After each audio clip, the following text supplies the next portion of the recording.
¿Se puede establecer una relación entre la aparición de luces extrañas, ovnis, seres desconocidos y los terremotos?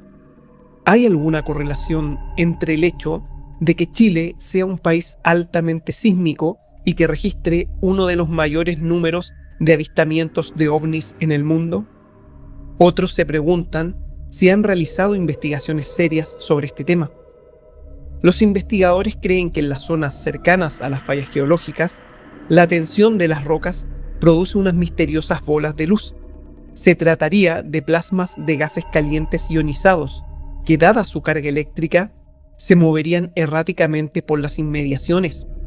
A nivel internacional, ya en la década de 1970, el científico canadiense Michael Persinger presentó su Tectonic String Theory, en la que planteó cómo las variables geofísicas pueden correlacionarse con los avistamientos de objetos voladores no identificados o apariciones marianas. Persinger sostiene que la tensión dentro de la corteza de la Tierra, cerca de las fallas sísmicas, produce intensos campos electromagnéticos o EM, creando cuerpos de luz que algunos interpretan como ovnis brillantes o la Virgen María.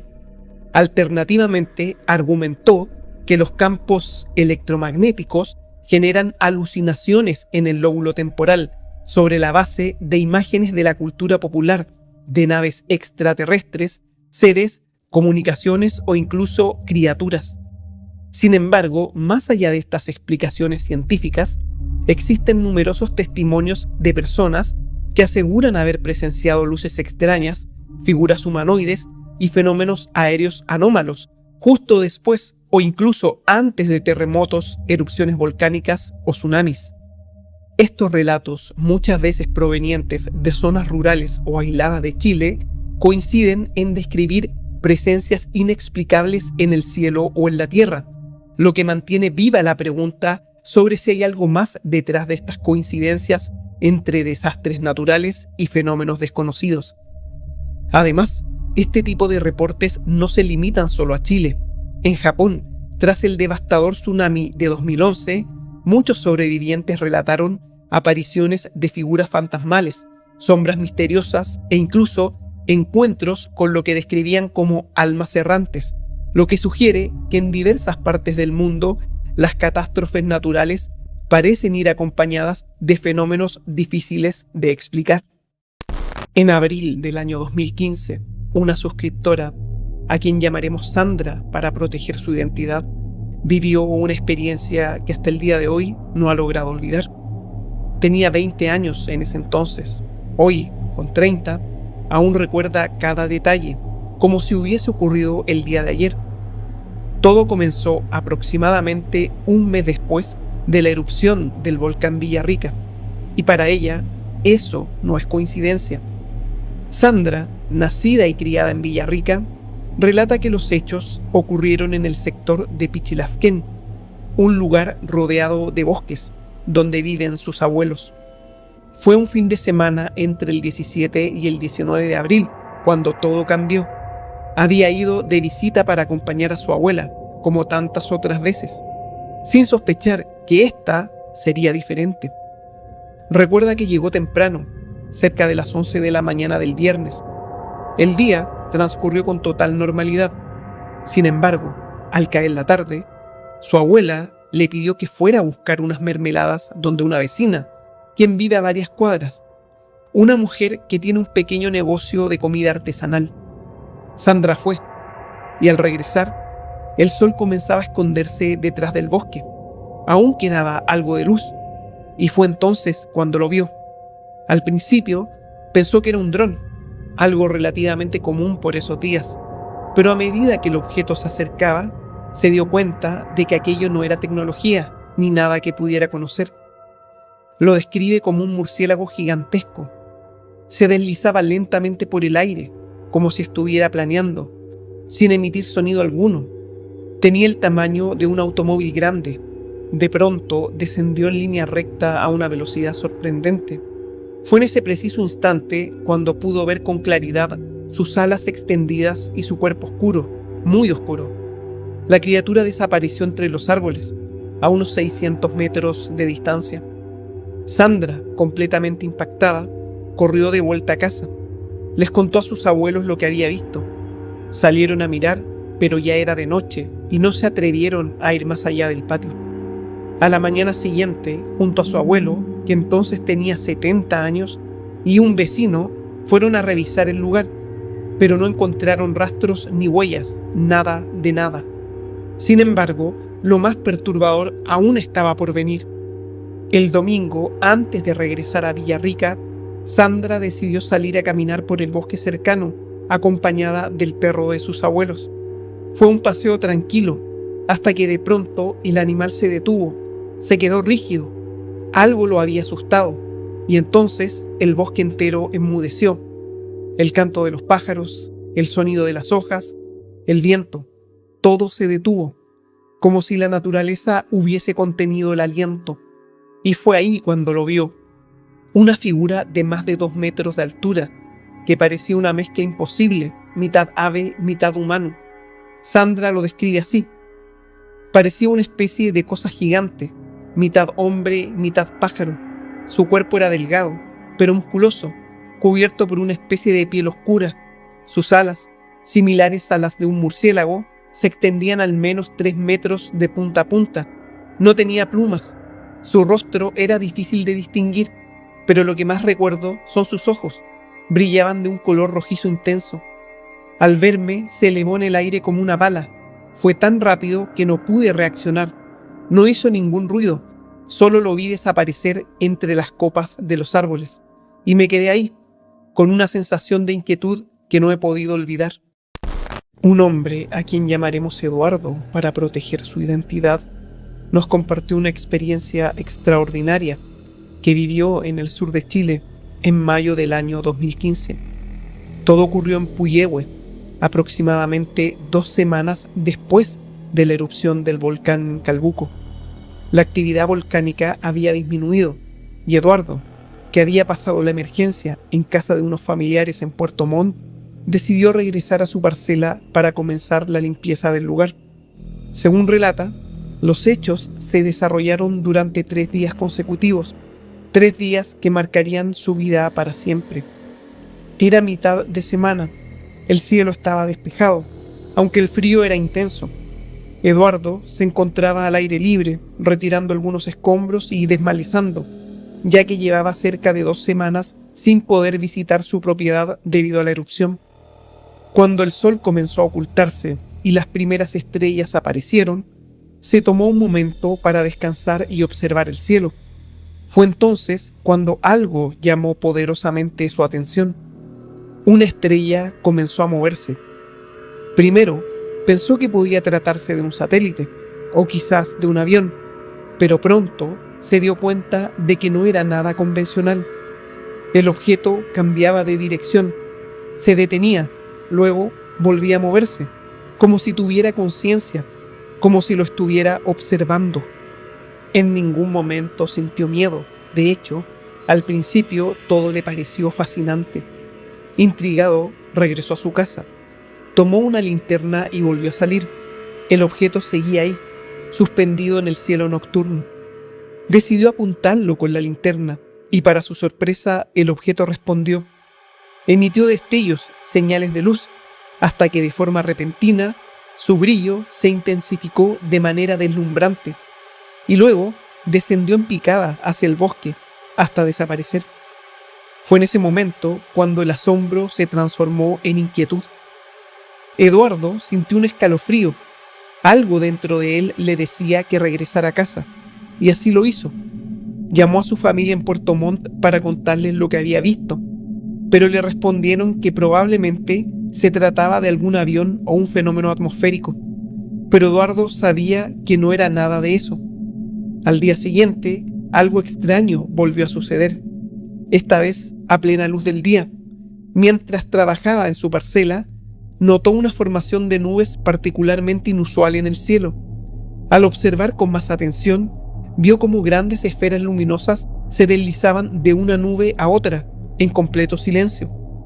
Duró solo un par de minutos, y luego todo volvió a la normalidad. Las nubes desaparecieron por completo, y Eduardo quedó con una sensación extraña, como si hubiera sido testigo de algo que no pertenece a este mundo. Pero lo más inquietante ocurrió el tercer día. Era el atardecer y mientras finalizaba su jornada de limpieza, vio algo insólito a lo lejos. Desde el volcán, visible desde su parcela, emergieron 5 luces rojizas. Se desplazaban por el cielo, sobrevolando el bosque con movimientos erráticos, imposibles para cualquier aeronave convencional, hasta que se perdieron entre los árboles. Esa noche, movido por la curiosidad, volvió a salir para observar el cielo. Sin embargo, lo que vivió fue algo que jamás olvidará. Mientras estaba de pie, contemplando las estrellas, escuchó un ruido extraño proveniente de un grupo de árboles, a unos 200 metros de distancia. Un sonido que no pertenecía a ningún animal conocido. Algo en él lo empujó a acercarse. Fue entonces cuando los vio.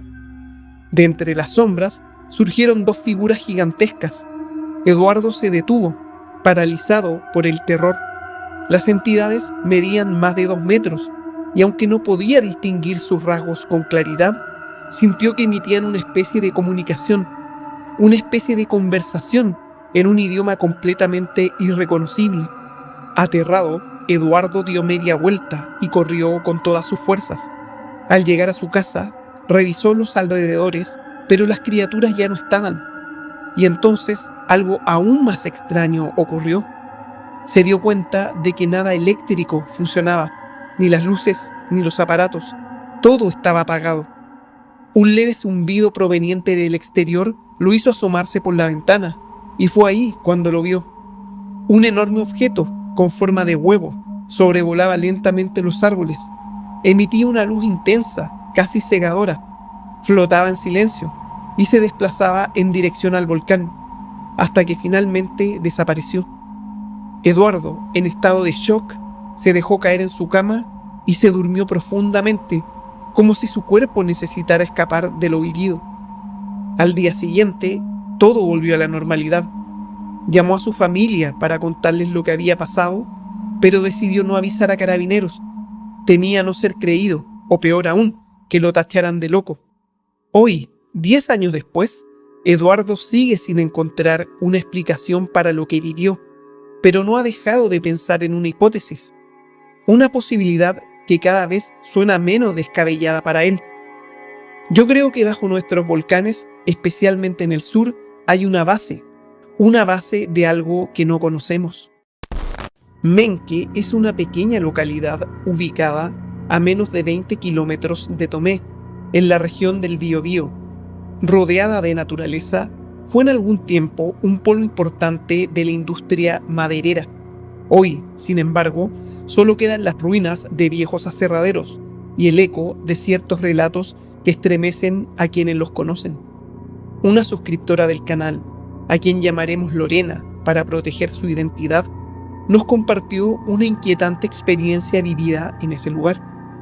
Todo ocurrió en los días inmediatamente posteriores al gran tsunami del 27 de febrero de 2010 y al tsunami que arrasó localidades costeras como Dichato. Por aquel entonces, Lorena cursaba su 4º año de pedagogía en una universidad de la quinta región. Estaba de vacaciones junto a sus padres, quienes viven en Menque, disfrutando los últimos días del verano. La experiencia que nos relata ocurrió el domingo 28 de febrero, apenas un día después del cataclismo. Luego de confirmar que sus familiares y conocidos estaban a salvo, Lorena decidió salir a caminar al bosque cercano para despejar su mente. Fue entonces cuando sintió algo completamente inusual, un frío repentino e intenso que caló hasta sus huesos, como si la temperatura hubiese descendido bruscamente en cuestión de segundos.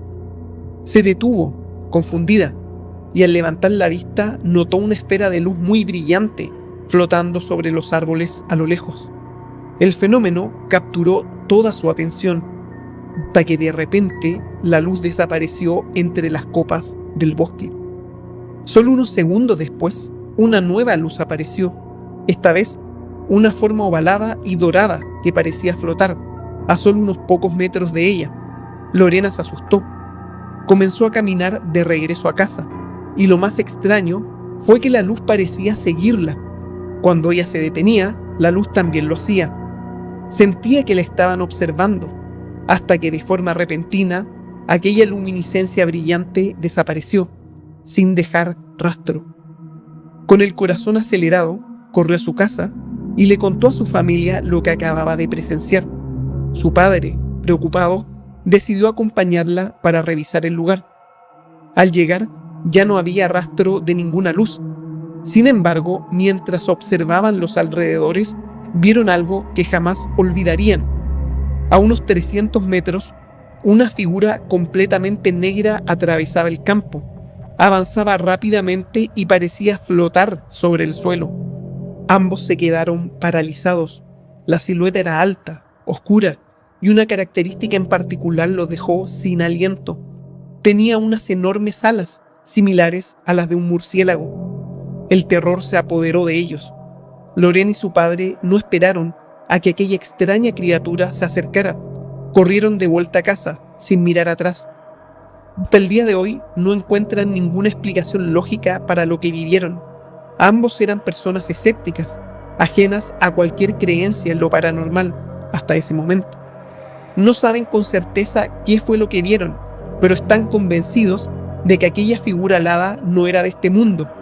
Algunos en la zona, cuando escuchan este relato, no dudan en asociarlo con antiguos relatos de brujería o entidades malignas del sur de Chile. Otros no pueden evitar notar la coincidencia temporal entre la aparición de este ser y la tragedia del terremoto y tsunami del 2010. ¿Fue una simple casualidad o hay algo más? Juan vive en un terreno rodeado de bosque virgen, a pocos minutos de Curicó, en la región del Maule. Él recuerda con claridad la madrugada del 27 de febrero de 2010, cuando el devastador terremoto sacudió Chile. Curicó quedó prácticamente en ruinas, pero Juan, que vivía alejado en su parcela, resultó ileso. Su hermana, en cambio, no corrió con la misma suerte. Su casa fue gravemente dañada, con paredes y techos colapsados. Por ello, junto a su esposo, se trasladó a vivir al terreno de Juan durante los días posteriores a la tragedia. Fue exactamente la primera semana de marzo cuando todo comenzó. Una tarde de lunes, Juan y su cuñado regresaban en camioneta luego de revisar los daños en la vivienda de su hermana. El sol ya se había ocultado y el cielo estaba cubierto por la penumbra. Fue entonces cuando notaron algo extraño. Una luz pulsante iluminaba una sección del bosque a lo lejos. La observaron desde una distancia prudente, intrigados, pero también atemorizados. Durante algunos minutos, la luz osciló, como si emanara de algún objeto oculto entre los árboles.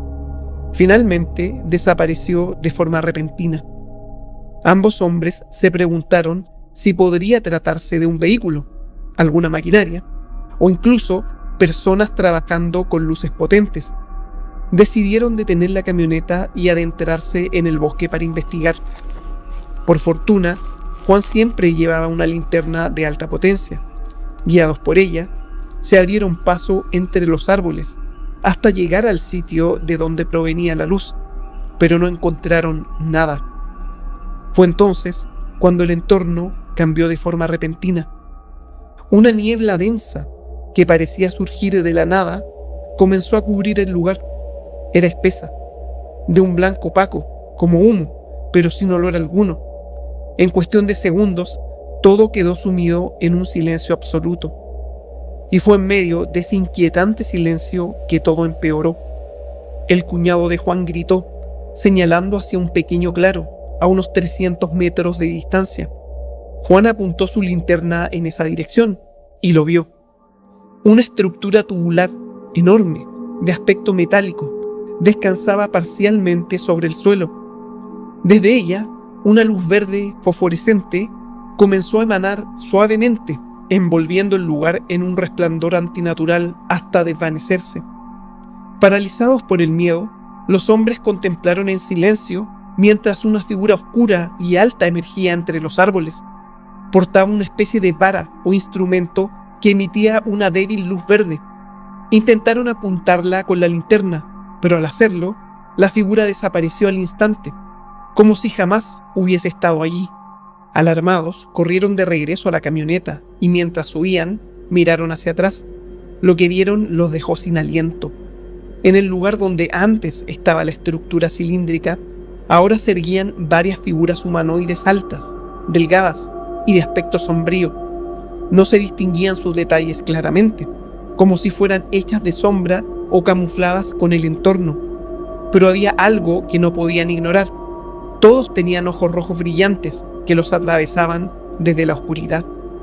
Al llegar a la camioneta, esta no encendía, las luces no respondían, el motor estaba muerto. Los hombres, atrapados a un costado del camino, no pudieron hacer más que esperar, conteniendo la respiración mientras la niebla seguía cubriendo el bosque. 5 minutos más tarde, sin que nada cambiara a su alrededor, el vehículo volvió a encender. Sin decir palabra, arrancaron a toda velocidad hasta llegar a la seguridad del terreno de Juan. Hasta el día de hoy no tienen explicación para lo que vivieron. Ni Juan ni su cuñado han vuelto a ver algo similar, pero están seguros de una cosa: aquella noche no estaban solos en el bosque.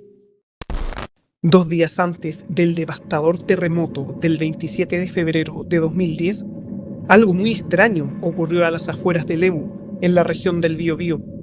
Esta historia involucra a una madre y a su hija, a quienes llamaremos Elizabeth y Daniela, entonces de 12 años. En ese tiempo, Elizabeth vivía con sus padres y su hija en un terreno apartado, cercano a la ciudad. Era una mañana tranquila. Elizabeth estaba en la cocina cuando Daniela llegó corriendo, visiblemente alterada, acompañada por un amigo, hijo de un vecino. Los niños habían estado jugando en un bosque cercano cuando escucharon algo inexplicable. Una piedra comenzó a emitir un gemido extraño. Daniela aseguraba que era como si la roca llorara o cantara, algo muy perturbador. Elizabeth al principio se rió y pensó que era una confusión, algún animal o el eco del bosque. Pero los niños insistieron tanto y estaban tan asustados que finalmente decidió acompañarlos para ver con sus propios ojos. El lugar no estaba lejos, apenas a 30 minutos a pie desde la casa. Cuando llegaron, los niños le señalaron la roca. Elizabeth la examinó sin notar nada extraño, hasta que un sonido emergió desde su interior. Era agudo, penetrante, como el canto de un ave, pero de un tipo que jamás había escuchado. Fue entonces cuando algo muy extraño comenzó a suceder. El grupo emprendió el regreso, pero el camino ya no parecía el mismo. Se desorientaron, como si el sonido del canto los hubiera confundido, perdiéndolos en su propio bosque. Tuvieron que caminar sin rumbo por un buen rato, hasta que el sonido cesó repentinamente. Fue entonces cuando lograron orientarse y encontraron una salida, pero no por el mismo lugar por donde habían llegado. Desde una distancia pudieron ver el terreno de Elizabeth y volvieron rápidamente, con el corazón acelerado. Esa tarde, Elizabeth le contó a sus padres lo sucedido. Su respuesta fue inmediata y tajante. Eso fue el tuetué. Según las leyendas del sur de Chile, el tuetué es una criatura asociada a la brujería. Se dice que su canto puede desorientar a quienes lo escuchan, llevándolos a perderse en el bosque. También se cree que su presencia es un mal augurio o señal de que algo terrible está por suceder. Intrigada y aún sin entender lo ocurrido, Elizabeth le contó todo a su pareja de aquel entonces. Ambos decidieron volver al día siguiente, en el auto de él, para revisar el lugar una vez más. Pero lo que encontraron los dejó aún más perplejos. La piedra había desaparecido. Buscaron por los alrededores sin éxito. Sin embargo, en los árboles cercanos hallaron símbolos tallados en la corteza, restos de una fogata reciente, y esparcidos por el suelo, cabellos, hilo rojo y otros elementos que claramente tenían relación con prácticas de brujería. El sol comenzaba a ocultarse y decidieron regresar. Fue en ese momento, ya en el auto, cuando Elizabeth volvió a escuchar el canto. El mismo sonido extraño que había oído el día anterior, ahora resonaba entre los árboles. Le explicó a su pareja lo que estaba escuchando, cuando de pronto una sombra gigantesca, con alas, descendió desde lo alto, abalanzándose sobre el vehículo. La sombra apareció de la nada. Era oscura, descomunal, y tenía forma de un murciélago gigantesco. Afortunadamente, su pareja logró esquivarla justo a tiempo.